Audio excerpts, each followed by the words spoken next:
Dios les bendiga.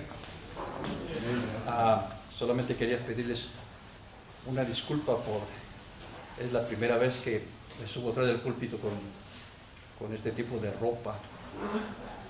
Andábamos arreglando algunos asuntos y de repente nos venimos para este lado con mi hermana y ya no tuvimos tiempo para regresar. Pero estoy bien seguro de lo que voy a hablar. Y no voy a hablar nada que no sea la palabra de Dios. Ustedes han de recordar en el Antiguo Testamento el trabajo de los profetas. Cada uno de ellos tenía un propósito y era predicar la palabra de Dios. Ellos no predicaban, ellos hablaban la palabra de Dios porque comenzaban siempre afirmando: Jehová ha dicho. ¿Recuerdan ustedes estas palabras de los profetas en el Antiguo Testamento? Y ellos hablaban a un pueblo que por lo regular siempre ha sido rebelde y no ha escuchado la palabra de Dios, por lo tanto no ha recibido la conversión. El pueblo de Dios, Israel, sigue con esa actitud de no recibir el Nuevo Testamento como el nuevo pacto. Entonces los profetas en el Antiguo Testamento sigue siendo para ellos los libros de estudio. Entonces, los pasajes que vamos a leer, nosotros leímos solamente un versículo. Y por lo regular, cuando nosotros hablamos de un versículo, pensamos que estamos hablando de un tema corto, de un estudio corto. Yo tengo un problema de que siempre que predico, me han dicho: usted no predica, usted da un estudio. Necesitamos que nos dé capítulo 1, capítulo 2, capítulo 3, porque por lo regular de 1 hora para arriba. Ya cuando me dicen por allá, ya estuvo suave, y pues ya tengo que parar la predicación. Pero la palabra de Dios, yo creo que es algo que la iglesia de Cristo tiene que escuchar. Entonces, vamos a leer la palabra de Dios. No va a ser un versículo, vamos a leer 2 capítulos. Pues vamos a leer 2 capítulos con todo y el suspiro. La palabra de Dios va directa a la iglesia todavía. La iglesia no cambia, sigue con una actitud similar a la del pueblo de Dios, que es el pueblo de Israel. Los profetas hablaban a un pueblo rebelde. Ahora el tema que vamos a ver nosotros va a ser la iglesia en crisis. Ese es el tema que vamos a ver. Entonces, para que nosotros podamos entender esto, es por eso que vamos a leer 2 capítulos. Y si vamos a leer en la primera carta a los Corintios, capítulo 12, y vamos a terminar en el versículo 13 del capítulo 13 a los Corintios. Solamente que aquí tengo otro problema. Traigo todas mis cosas. Solamente que cuando salí, no salí preparado con esto de allá, pues, porque están mis cosas allá en el instituto. Y no traigo mis lentes. Pero vamos ahorita a arreglar ese asunto. Ese no es asunto de que no vamos a predicar. Así que no se va a escapar. Espérenme tantito, ¿no? Ahorita vamos a ver. Préstamelos, no le hace. Que parecen de mujer, pues son de mujer, no parecen, pero me enseñan a leer, me enseñan a ver mejor.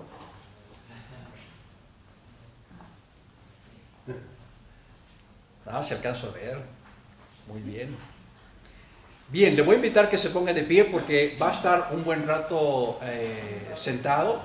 Y así es que también vamos a estar un buen rato de pie ahorita para aprovechar. Lo que me gustaría era que ponga un poco de atención en el contexto para poder entender por qué la iglesia está en crisis. Entonces, yo voy a darle lectura corrido hasta terminar en el versículo 13 del capítulo 13. ¿Está bien? Bueno, como me dieron chance de predicar, pues yo decido si está bien o no, si está bien. Dice la palabra de Dios así: no quiero, hermanos, que ignoréis acerca de los dones espirituales. Sabéis que cuando erais gentiles, se os extraviaba llevándoos como se os lleva a los ídolos mudos.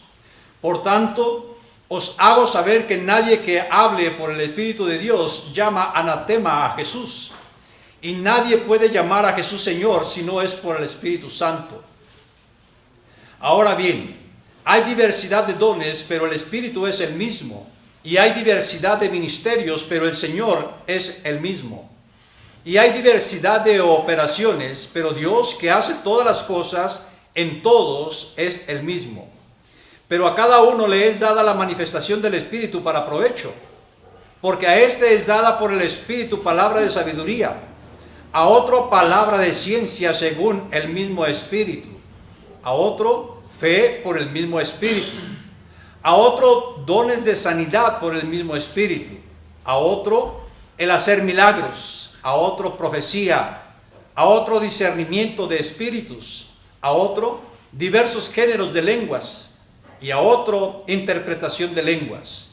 Pero todas estas cosas las hace uno y el mismo Espíritu, repartiendo a cada uno en particular como Él quiere.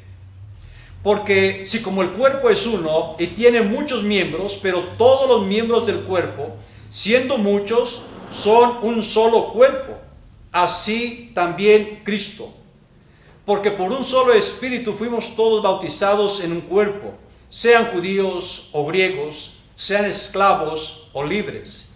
Y todos se nos dio a beber, y a todos se nos dio a beber de un mismo Espíritu.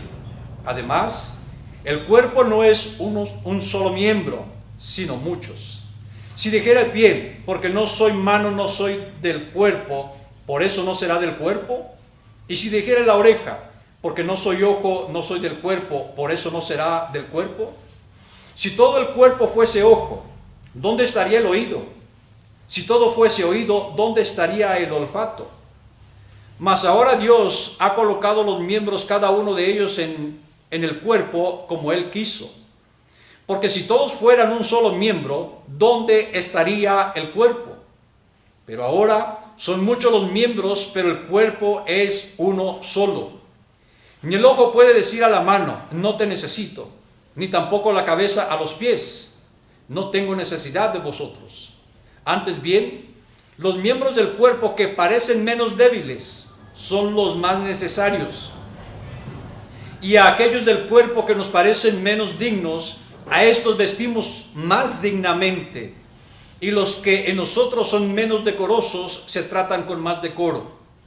Porque los que en nosotros son más decorosos, no tienen necesidad, pero Dios ordenó el cuerpo, dando más abundante honor al que le faltaba, para que no haya desavenencia en el cuerpo, sino que los miembros todos se preocupen los unos por los otros. De manera que si un miembro padece, todos los miembros se duelen con él. Y si un miembro recibe honra, todos los miembros con él se gozan. Vosotros, pues, sois el cuerpo de Cristo, y miembros cada uno en particular. Y a unos puso Dios en la iglesia primeramente apóstoles, luego profetas, lo tercero maestros, luego los que hacen milagros, después los que sanan, los que ayudan, los que administran, los que tienen don de lenguas. ¿Son todos apóstoles? ¿Son todos profetas? ¿Todos maestros? ¿Hacen todos milagros? ¿Tienen todos dones de sanidad? ¿Hablan todos lenguas? ¿Interpretan todos? Procurad pues los dones mejores, mas yo os muestro un camino aún más excelente. Si yo hablase lenguas humanas y angélicas y no tengo amor, vengo a ser como metal que resuena o címbalo que retiñe. Y si tuviese profecía y entendiese todos los misterios y toda ciencia, y tuviese toda la fe, de tal manera que trasladase los montes, y no tengo amor, nada soy. Y si repartiese todos mis bienes para dar de comer a los pobres, y si entregase mi cuerpo para ser quemado, y no tengo amor, de nada me sirve. El amor es sufrido, es benigno, el amor no tiene envidia, el amor no es jactancioso, no se envanece, no hace nada indebido, no busca lo suyo, no se irrita, no guarda rencor, no se goza de la injusticia, mas se goza de la verdad. Todo lo sufre, todo lo cree, todo lo espera, todo lo soporta. El amor nunca deja de ser. Pero las profecías se acabarán y cesarán las lenguas y la ciencia acabará, porque en parte conocemos y en parte profetizamos. Mas cuando venga lo perfecto, entonces lo que es en parte se acabará. Cuando yo era niño, hablaba como niño, pensaba como niño, juzgaba como niño. Mas ahora ya fui hombre. Mas cuando ya fui hombre, dejé lo que era de niño. Ahora vemos por espejo oscuramente, mas entonces veremos cara a cara. Ahora conozco en parte, pero entonces conoceré como fui conocido. Y ahora permanecen la fe, la esperanza y el amor. Estos tres, pero el mayor de ellos es el amor. Palabra de Dios. Vamos a orar. Bendito Dios y Padre Santo, en el nombre de Jesucristo, su Hijo amado, le damos gracias por su amor, por su misericordia, por la vida que nos concede en este momento. Yo le ruego y le suplico que abra nuestro entendimiento y nos hable directo al corazón para que podamos discernir, cada uno de acuerdo a la necesidad por la que hemos venido hoy. Háblenos de acuerdo a su santa y su divina voluntad. En el nombre de Cristo Jesús oramos y le damos gracias. Amén. Puede tomar su lugar.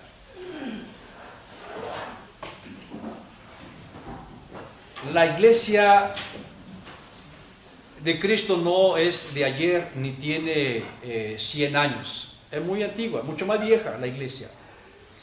Pero no deja de tener o de seguir teniendo crisis. Recuerdo una vez en algún artículo, en un libro leí de este predicador, Carlos Spurgeon. Algunos de ustedes han escuchado de este predicador. Un predicador no famoso por llenar su iglesia, sino por sus sermones. Si alguno de ustedes ha leído sus sermones, son muy buenos sermones. Pero dice que él en los domingos predicaba 5 veces, y no porque tenía ganas de predicar, sino porque la gente quería escuchar la palabra de Dios. Y no podía tenerlos a todos en el templo a la misma vez, era muchísima gente. Entonces tenía un servicio en la mañana, otro enseguida, y otro enseguida, y otro enseguida, 5 servicios. Pero al mismo tiempo, cuando él estaba comenzando a predicar y la gente estaba comenzando a escuchar la palabra de Dios, surgió otro hombre del mismo nombre, Carlos Darwin. Usted sabe también quién es Carlos Darwin. Completamente opuesto a la palabra de Dios en cuanto a la creación. Por supuesto que la iglesia sufrió una crisis, se dividió la iglesia. Entonces, cuando se predica la palabra de Dios a la iglesia de Cristo, la iglesia, el único compromiso, la responsabilidad que tiene es tener convicción. Necesitamos tener convicción para poder permanecer en la iglesia. Ahora, cuando hablamos de crisis, ¿qué es la crisis que está viviendo la iglesia ahora? No es de ahora, ni es de hace 2 años, de marzo del año pasado, cuando comenzó lo que ahora podemos ver como una crisis, pero esto ha sido una crisis, o es una crisis manifestada ahora en la iglesia. Es una crisis manifestada porque podemos ver la separación de iglesias, miembros de iglesias locales que ya no asisten. Bueno, está grabando, pues lo voy a decir de todas maneras. Ahí si le escriben algo, pues les dice que fui yo. Hay un programa en televisión, no sé si ustedes lo han visto, yo no me gusta, por eso no lo veo. Se llama Enlace.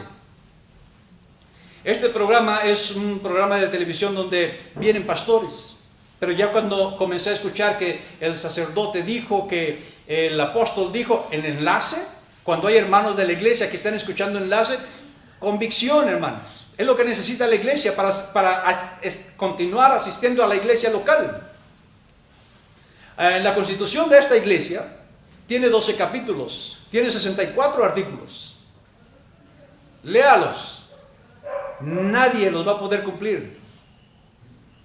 Nadie los va a poder cumplir. Es solamente un requisito para que usted esté consciente de que va a pertenecer a un grupo que predica la palabra de Dios y debe de tener una base bíblica. Y estas bases bíblicas están precisamente sostenidas allí en la palabra de Dios. Si no hay palabra de Dios en un artículo de una iglesia, entonces el problema está con el artículo, no con el miembro de la iglesia. Entonces, La iglesia en el mundo entero, la iglesia de Cristo, tiene una base para poder evitar la crisis y se llama Palabra de Dios o Santa Biblia, como usted lo quiera llamar. Y contiene, no puedo dejar de preguntar esto, ¿cuántos libros tiene la Biblia? ¿Cuántos? ¿Cuántos tiene el Nuevo Testamento? Bueno, lo están diciendo los del instituto, que digan los otros hermanos.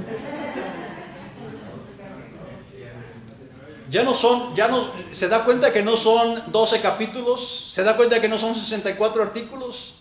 Estamos frente a un artículo que no ha cambiado, que no va a cambiar y que seguirá siendo la base de la iglesia de Cristo.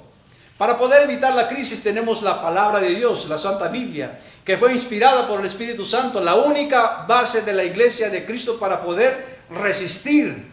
Pero si nosotros como iglesia y miembros los unos de los otros no tenemos convicción, no vamos a permanecer.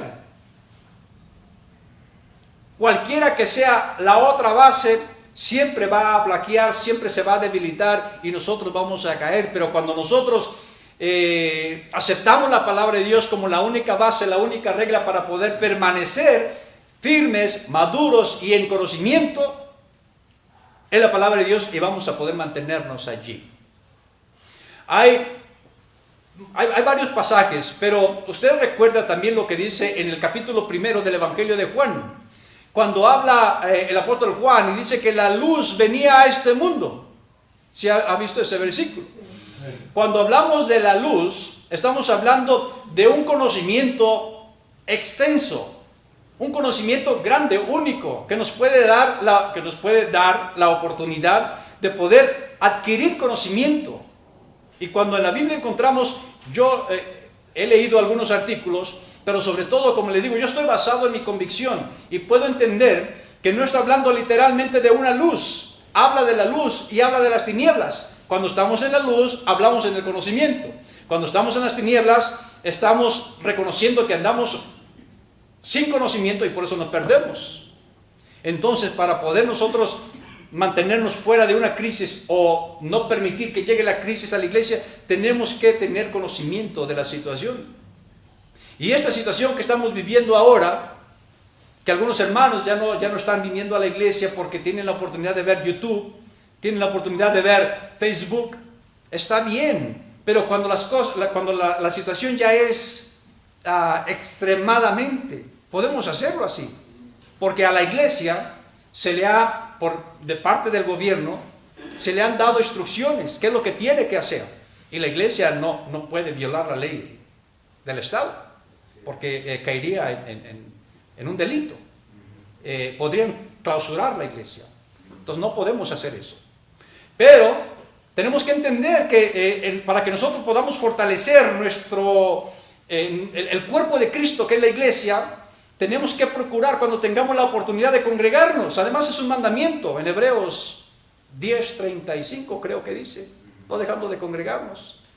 Pero todo esto lo vamos a ir entendiendo cuando nosotros nos damos cuenta que en realidad necesitamos tener conocimiento. Decía Juan el Bautista, yo los voy a bautizar en agua, pero el que viene detrás de mí los va a bautizar con el Espíritu Santo. El Señor Jesucristo un día le dijo a sus discípulos, es necesario que yo me vaya para que el Consolador venga. Si yo no me voy, el Espíritu Santo no viene. El Señor Jesucristo fue levantado en la nube, vino el Espíritu Santo, entonces nosotros ahora tenemos el Espíritu Santo en nosotros. Y es el Espíritu Santo el que nos da conocimiento. Pero ¿cómo podemos darnos cuenta de dónde viene ese conocimiento si no leemos la palabra de Dios? Si este es la única base que tenemos, inspirada por el Espíritu Santo, y no lo leemos, no lo estudiamos, no lo escudriñamos, entonces ¿dónde vamos a ir a parar?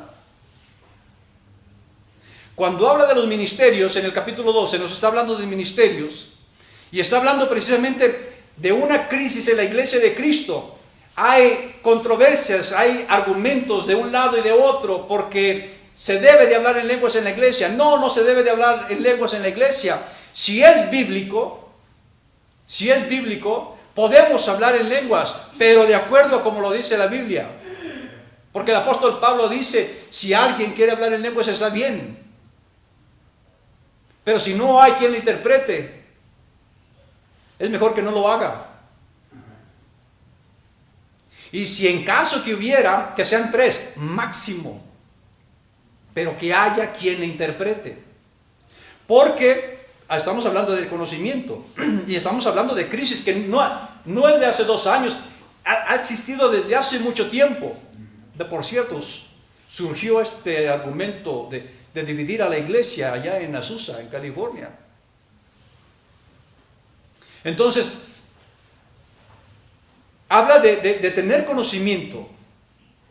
Porque dice el apóstol Pablo, si entra un indocto a la iglesia y están todos hablando en lenguas, ¿qué va a decir? A mí un inconverso, perdón. Entra a la iglesia y ¿qué va a decir si todos están hablando en lenguas? Están locos. Es lo que eso dice. Porque aquí en el capítulo 12 hablamos acerca de los que hablan en lenguas y de la profecía. Pero también dice, si entran a la iglesia y todos profetizan, y entra un inconverso, ¿qué va a pasar? Se puede convertir. Y no ese es el trabajo que los hijos de Cristo tenemos que hacer. Enseñar a los que entran, a los que no saben, a los que no conocen, enseñarle la palabra de Dios. Pues esto ha sido una controversia y es una crisis dentro de la iglesia de Cristo. Simplemente por no entender. Y no está difícil entender que no puedes hablar en lenguas para decir que tienes el Espíritu Santo. No. Y no estoy entrando en discusión. Simplemente la palabra de Dios es clarita y léalo allí. Por eso cuando hablo de crisis, hay muchas maneras por las cuales la iglesia de Cristo entra en crisis. Una, por no tener convicción. La otra, ¿cómo va a tener convicción si no saben qué está creyendo o en qué va a creer? Bueno, escudriñe la palabra de Dios. Lea la palabra de Dios. Todos aquí tenemos un ejemplar de la palabra de Dios, ¿cierto? Entonces no hay excusa. No hay una razón. Porque excusa sí hay. No hay una razón por la que usted no entienda esto. De los que estamos aquí, ¿quién tiene 1 año en el Evangelio? Que se convirtió, que nació de nuevo, que aceptó al Señor Jesucristo. Menos de 1 año. ¿Quién tiene menos de 1 año? Menos de 2 años. Menos de 3 años. Ya deberían de conocer estas cosas entonces. ¿Se da cuenta la necesidad de la iglesia porque estamos en crisis? Por falta de conocimiento. Salmo 119, 105. Es uno de los pasajes que se les enseñan a los niños. Lámpara es a mis pies tu palabra y lumbrera mi camino. ¿Usted cree que lo dice solamente literalmente? ¿Usted cree que este versículo es para que nosotros nos demos cuenta de que necesitamos saber por dónde vamos? No, está hablando espiritualmente. Cuando dice lámpara es a mis pies, está hablando cuando el recién convertido está escudriñando, se le está abriendo su entendimiento, está recibiendo esa luz de conocimiento. Por eso dice lámpara es a mis pies, primero porque usted está allí adquiriendo, y luego, ¿qué entiende por lumbrera? Algo más grande, algo más expandido, algo que si usted lo pone aquí, va a alumbrar hasta allá enfrente. Lámpara, pues nada más aquí, pero lumbrera, alumbra para allá y usted puede voltear para todos lados y todo va a estar iluminado. Va a ver todo lo que está a su alrededor. Entonces, cuando usted escudriña la palabra de Dios, se va a dar cuenta que los versículos que acabamos de leer en el capítulo 12, habla precisamente de que la iglesia tiene conflictos, no porque no acepta lo que el hermano le dice, porque no tiene convicción. Y no es que argumente, es que tenemos que enseñar. Nosotros no recibimos al Señor Jesucristo para argumentar. Si alguien no está de acuerdo con lo que usted cree, hermano, platique. No se enoje cuando le digan que usted está mal. Si la gente no acepta su doctrina y usted está convencido, mejor dése la vuelta y váyase de allí. No, tú estás mal, no que tú, y al rato están en los trompos. Falta de conocimiento. El apóstol Pablo les decía a algunos de sus discípulos, porque también tenían ese problema: ustedes se creen fariseos, pues yo soy más fariseo que todos ustedes. Ustedes creen que conocen la ley, yo la conozco mejor que muchos de ustedes. ¿Y qué hacía el apóstol Pablo? ¿No perseguía a la iglesia? ¿Para qué la perseguía? ¿Para darle comida? ¿Para darle ofrenda? ¿Antes de ser cristiano? ¿Para qué la perseguía? Para matar a los cristianos, para llevarlos a la cárcel y ser castigados. ¿Qué le faltaba al apóstol Pablo entonces? Conocimiento, la guía de Dios. Pues ahí va el apóstol Pablo a perseguir a la iglesia y de repente se le apareció el Señor Jesucristo. ¿Cómo se le apareció el Señor Jesucristo? ¿Con su vestidura larga? ¿Cómo se le apareció el Señor Jesucristo? Dígalo sin temor, si lo sabe. Diga, ¿cómo? Una luz resplandeciente que lo dejó ciego. Ya no podía ver. ¿Qué dijo el apóstol Pablo? ¿Quién eres, Señor? ¿Qué quieres que haga? Fíjese, tan fuerte fue la luz no, el apóstol Pablo escuchó una voz que le dijo, yo soy el Señor a quien tú persigues. Cálmate, Pablo. Bueno, no le dijo eso, ¿verdad? Pero la instrucción fue inmediata. Vete a tal lugar, espera allí, va a llegar un hombre y él te va a decir lo que tienes que hacer. ¿Qué hizo este hombre cuando llegó con Pablo? ¿Qué viste, Pablo? ¿Qué sentiste, Pablo? No, tenía miedo en primer lugar de ir y hablar con él porque lo conocía. Pero también resulta que a este hombre se le fueron dadas instrucciones para que fuera y le dijera a Pablo lo que tenía que hacer. ¿Y qué hizo? Pues lo que le dijeron que le dijera a Pablo, eso fue lo que hizo. ¿Quién fue el autor? ¿Quién fue el que convenció a uno y convenció a otro? El Señor Jesucristo. ¿A usted quién lo ha convencido? ¿El pastor?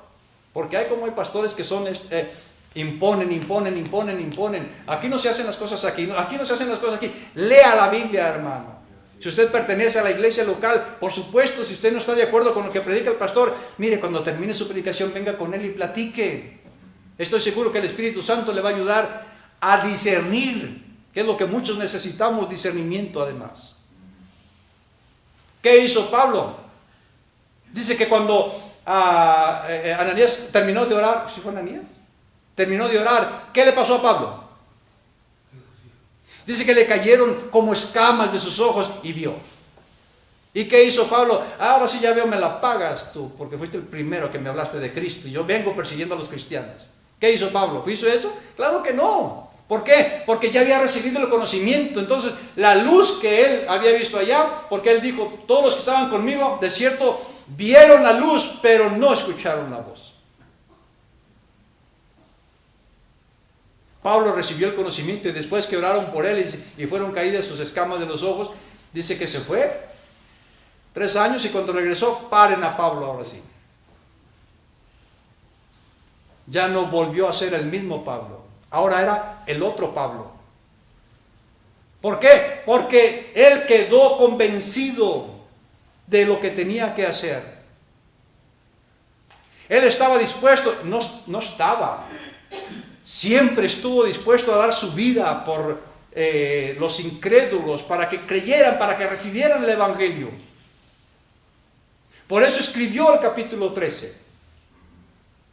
Y en el capítulo 13 lo dice con más claridad. Aquí en la iglesia decimos nosotros, bueno, yo soy el pastor. Bueno, aquí en la iglesia estoy seguro que no es así. Y si es así, discúlpeme, hermano. No es así, porque tengo convicción y estoy seguro y puedo hablar así porque no es así. Yo soy el pastor aquí, que hermano, por favor, usted tiene que hacer estas cosas, hermano, usted tiene que hacer estas cosas. Yo aquí calmadito. Se cree más el pastor porque es el pastor. Los maestros se creen más porque son maestros. Los diáconos dicen, yo no barro, no hago nada porque soy el diácono. Yo no hago. No, aquí en la iglesia, lo dice también en el capítulo 12, aquí todos somos igualitos. En Cristo. Por eso cuando hay pastores que se creen pastores, no quieren hacer nada. No, el pastor es el primero que debe poner el ejemplo. Hay una necesidad grande en la iglesia y debe de comenzar a suplirse por el pastor primero. Estaba platicando con unos hermanos el domingo pasado, estos hermanos ya habían estado en la iglesia, pero se fueron y fueron a recoger testimonio, dicen. Y están yendo a otra iglesia que está a 45 minutos de ahí de donde somos nosotros. Y este domingo cerraron allá y vinieron para acá. Y estaba hablando con él y solito me estaba diciendo, fíjate que a la iglesia donde voy el pastor es así, el pastor es así. Y salte de allí, le dije. Hermano, créame que es a la primer persona que le recomiendo eso, porque yo no soy así. Pero cuando yo estoy seguro que las cosas están mal en algún lugar, no me tiento el corazón ni mido mis palabras para decirle, salte de allí, estás mal. Tú, el que predica también está mal, pero tú estás mal porque sabes que no está bien. Salte de allí. Digo, no te estoy diciendo que te vengas para acá. Vete a otra iglesia si tú quieres, pero salte de allí. Pero por favor ya, conviértete. Lee tu Biblia. Quizás también usted sea uno de los que digan, yo pertenezco al pueblo de Dios. El pueblo de Dios se llama Israel. Nosotros somos hijos de Dios. La iglesia de Cristo. Es 1 Corintios o 2 Corintios 10, 25. Por lo tanto, no seáis tropiezo ni a los judíos, ni a los gentiles, ni a la iglesia de Cristo. Entonces, nosotros no somos el pueblo de Dios. Nosotros somos los hijos de Dios, la iglesia de Cristo. Entonces, si nosotros aprendemos a ver todos estos puntos con esa claridad, para no confundir, podemos llegar a un acuerdo con Cristo, no conmigo, no con el pastor, no, con Cristo. Y eso es la predicación de ahora. Vamos a quitar la crisis que hay en la iglesia. Ahora, ¿cómo podemos darnos cuenta que estamos en crisis y cómo podemos evitar la iglesia? Okay. Nos podemos dar cuenta por lo que dice el apóstol en el capítulo 13, versículo 1, comienza bien detallado. Dice el versículo primero del capítulo 13, si yo hablase lenguas humanas y angélicas y no tengo amor, vengo a ser como metal que resuena o címbalo que retiñe. Mucho ruido, mucho ruido. Una vez estaba en una conferencia ahí con el hermano Otis, y dice un predicador que escuchó a un pastor de Oklahoma y decía, no era el pastor, era un hermano que le decía a un pastor que estaba predicando, porque el que estaba predicando estaba, yo soy la iglesia, y ya ve que es pastores que tienen la costumbre de andar golpeando las cosas. Y que dice un hermano, ¿qué le pareció al hermano de Oklahoma? ¿Qué le pareció la predicación? Mucho ruido, poca lluvia. Y sí, es lo que dice el apóstol Pablo, habrá en la iglesia muchos que hablan y hablan y hablan, pero tu testimonio, más vale 5 palabras que se entiendan y no 1000 que causen confusión, ¿verdad? También calladitos. Dice el versículo 2, y si tuviese profecía y entendiese todos los misterios y toda ciencia, y si tuviese toda la fe de tal manera que trasladase los montes y no tengo amor, nada soy. Yo lo felicito porque está aquí hoy, porque sí está fresco allá afuera y podemos quedarnos en la casita a tomar chocolate. Mire, ahorita que regrese se lo va a tomar bien a gusto. Se lo va a tomar a gusto y se va a acostar a gusto. Ya escuché la palabra de Dios. Ya me tomo mi café y disfruto a gusto. Ahí en la iglesia, hermanos, ahí en la iglesia donde yo estoy, somos poquitos. Por lo mismo esto que le voy a decir. Hay hermanos que me dicen, es que voy a gozarme a otra iglesia. A ver, ¿cómo está eso que voy a gozarme a otra iglesia? Dice, sí, es que allá cantan más bonito que aquí. Dice, ok. Dice, pero acá vengo a aprender. Ahora, dedico un tiempo para aclarar esto en el púlpito. Hermano, si Dios enviara al ángel más chiquito del cielo, al ángel que canta más feo en el cielo, si lo enviara para acá, a nuestra iglesia, no habrá ningún ser humano en la tierra que se iguale a la voz de ese ángel.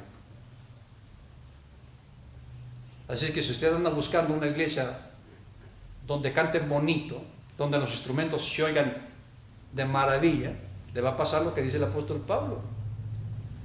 Si no tiene amor, olvídese de que cante como... Pues ya ni artistas favoritos tengo, porque hay Marcos Witt,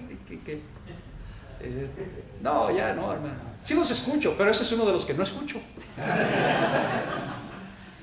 Escucho otros. Escucho a Marino, por ejemplo. Escucho a Lidia Lara, por ejemplo.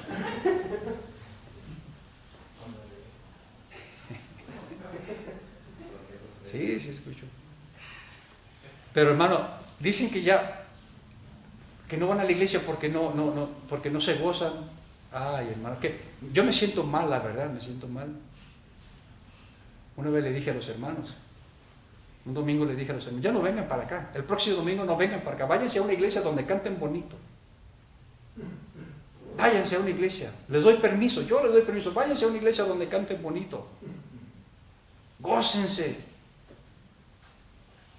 Y ya cuando seguí la predicación, ya ni estaba siguiendo la predicación porque estaba pensando, no van a venir el próximo domingo. Y así me quedé toda la semana con la duda y el temor, espantado de lo que les dije.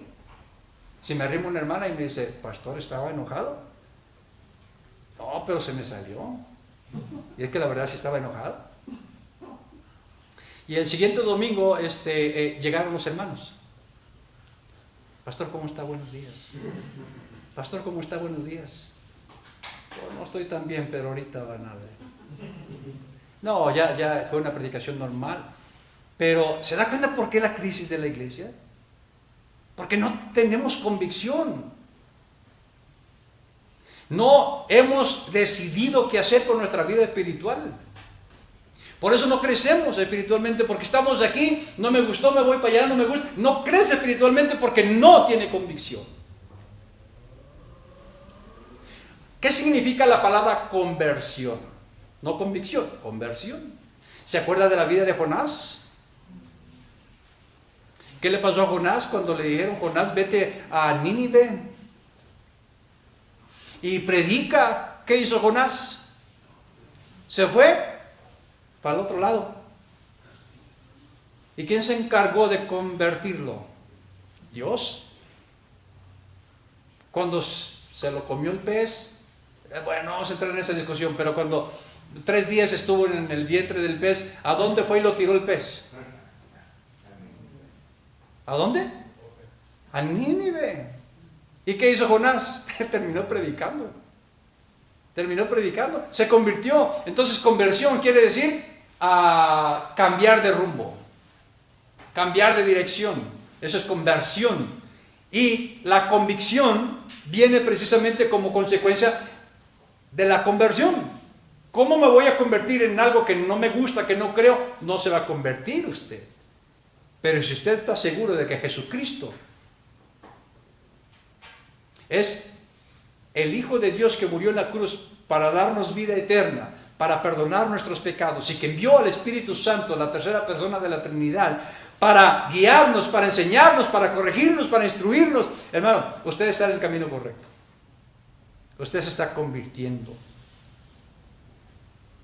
Eso es lo que nos hace falta en la iglesia. Y si usted sigue leyendo, yo le recomiendo que lo lea. Dice el versículo 3, y si repartiese todos mis bienes para dar de comer a los pobres, y si entregase mi cuerpo para ser quemado y no tengo amor, de nada me sirve.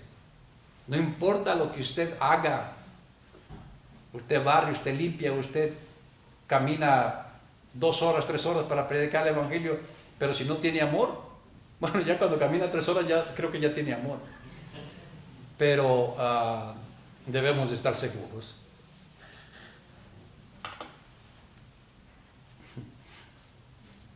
Me da risa porque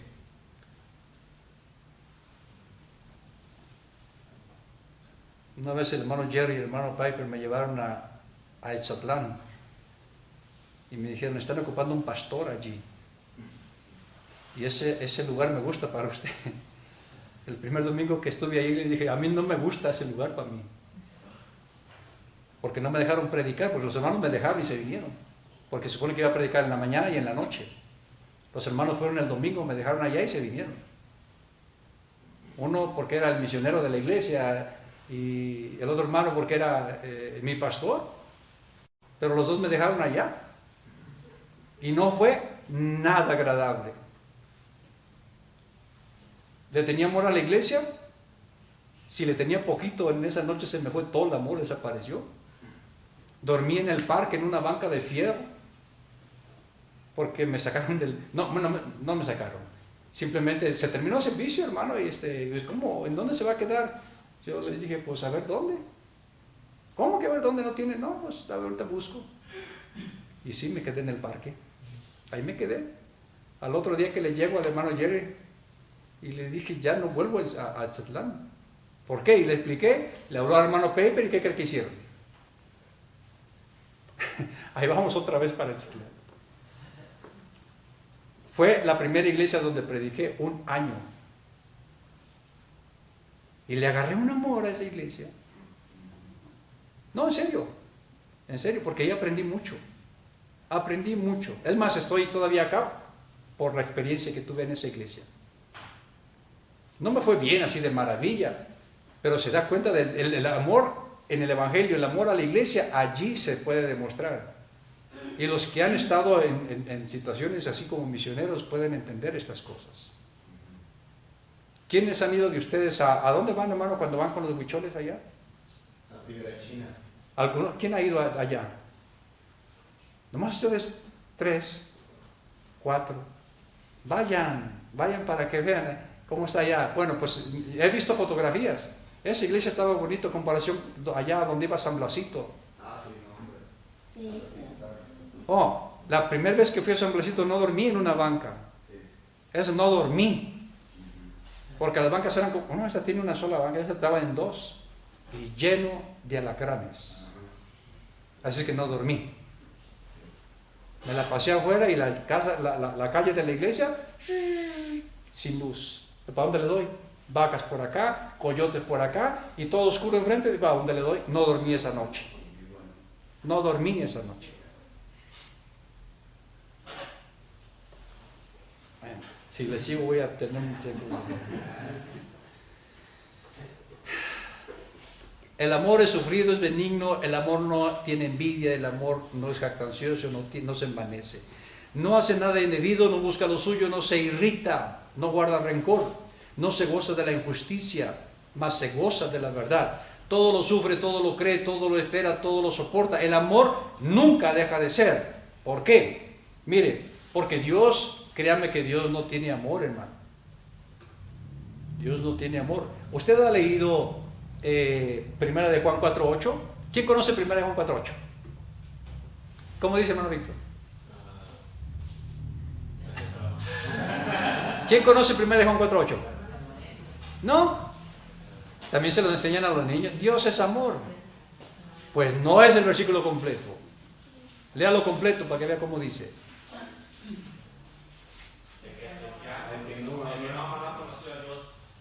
Porque Dios es amor. Ok, Dios no tiene amor. Dios es amor. Es la esencia.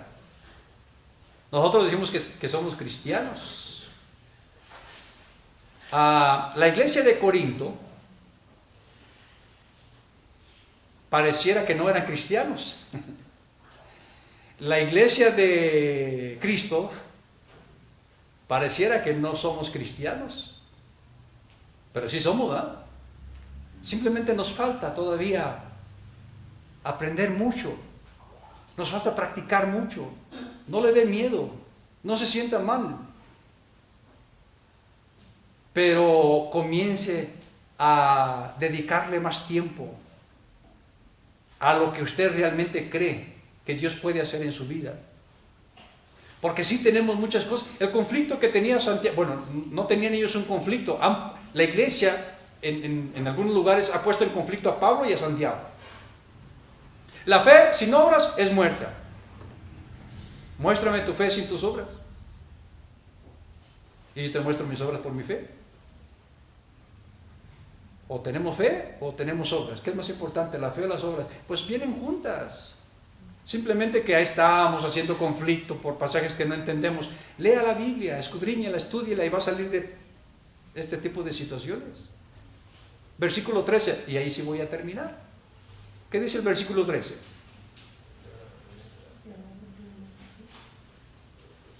Léalo así en voz alta, por favor. Alguien que lo lea en voz alta. Y ahora permanecen la fe, la esperanza y el amor. Estos tres, pero el mayor de ellos es el amor. ¿Por qué cree que dice que el mayor de ellos es el amor? Porque tenemos a Cristo en nuestro corazón. Y si tenemos a Cristo en nuestro corazón, no hay cierre. Somos hijos de Dios. Usted puede tener fe, usted puede tener la esperanza, pero si no tiene amor, dice el versículo 1, de nada me sirve. Dice en el versículo final del capítulo 12, léalo el final del capítulo 12. ¿Qué dice? No tienen Biblia, yo lo voy a leer.